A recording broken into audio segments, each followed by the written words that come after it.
Market ಮೇಲೆ defend ಇರೋದ್ರಿಂದ, ಅಲ್ಲಿ ಮಾರ್ಕೆಟ್ ದಲ್ಲಿ ವ್ಯವಹಾರಗಳನ್ನು ಮಾಡೋದ್ರಿಂದ, ಅಲ್ಲಿ ಬ್ಯಾಂಕ್ಗಳಲ್ಲಿ ವ್ಯವಹಾರ ಮಾಡೋದ್ರಿಂದ ಅವ್ರು ಇವತ್ತು ಅಮೇರಿಕೆಯ ಡಾಲರ್ ಮೇಲೆ ಭಾಳ ಏನಪ್ಪ ಅಂದ್ರೆ ನಿಂತಿದ್ದರಿಂದಾಗಿ ಇವತ್ತು ನಮ್ಮ ಮೋದಿಯವರಿಗೆ ದೊಡ್ಡ ಸಂಕಷ್ಟದ ಪರಿಸ್ಥಿತಿ ಬಂದದ್ದು.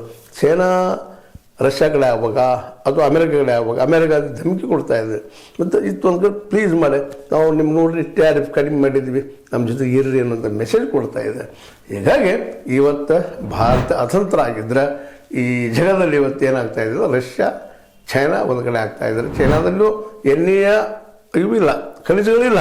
ಅದು ಏನಿದ್ರು ಇವತ್ತು ಇರಾನ್ ಮತ್ತು ವೆನೆಜುಲಾ ಮತ್ತು ರಷ್ಯಾದ ಮೇಲೆ ಡಿಫೆಂಡ್ ಅದ.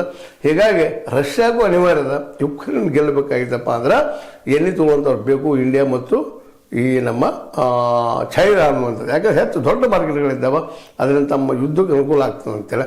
ಆದರೆ ಅಮೆರಿಕ ಗೊತ್ತದ ಇದನ್ನೆಲ್ಲ ಬಂದ್ ಮಾಡಿದ್ರೆ, ರಷ್ಯಾ ಹಿಂಸರಿದ್ರೆ ನಿಶ್ಚಿತವಾಗಿಯೂ ರಷ್ಯಾದ ಆಯಿಲ್ ಖರೀದಿ ಮಾಡೋದಿದ್ರೆ ರಷ್ಯಾ ಸದ್ಯ ಕಂಟ್ರೋಲ್ ಬರ್ತಾರೆ ಅನ್ನೋಂಥ ದೂರಾಲೋಚನೆ ಟ್ರಂಪ್ ಅವ್ರದ್ದು ಇದೆಲ್ಲ ಆಗ್ತದಲ್ಲ ಅನ್ನೋದು ಇವತ್ತಿನ ದೊಡ್ಡ ಚರ್ಚೆ.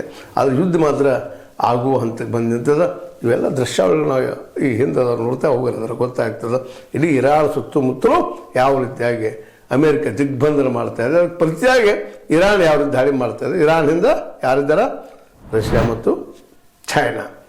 ಇನ್ನು ಭಾರತ ಯಾವ ಕಡೆ ಆಗ್ತದೆ, ಬ್ರಿಕ್ಸ್ ಕಡೆ ಆಗ್ತದನ, ಚೈನಾ ಕಡೆ ಆಗ್ತದನ, ರಷ್ಯಾ ಕಡೆ ಆಗ್ತದನ, ಅಮೇರಿಕ ಜೊತೆ ಉಳ್ಕೊಂಡು ಹೋಗ್ತದನ, ನೋಡೋಣ ಮುಂದಿನ ಏನಾಗ್ತದೆ ಅನ್ನೋದು. ಇದು ಡೆವಲಪ್ಮೆಂಟ್ ವಿಷಯದ ಅಂತ ನಿಮ್ಮ ಜೊತೆ ಹೇಳ್ತಾ, ಇದು ನಿಮಗೆ ಲೈಕ್ ಆಗಿರ್ಬೋದು, ಲೈಕ್ ಮಾಡಿ, ಶೇರ್ ಮಾಡಿ, ಕಾಮೆಂಟ್ ಮಾಡಿ, ಜೊತೆ ಸಬ್ಸ್ಕ್ರೈಬ್ ಮಾಡಿ. S16 ನ್ಯೂಸ್ ಅರ್ಥ ತಿಳಿಸಿದ್ದಾರೆ. ಇದು ಸತ್ಯದ ಕೈಗನ್ನಡಿ ವಂದನೆ.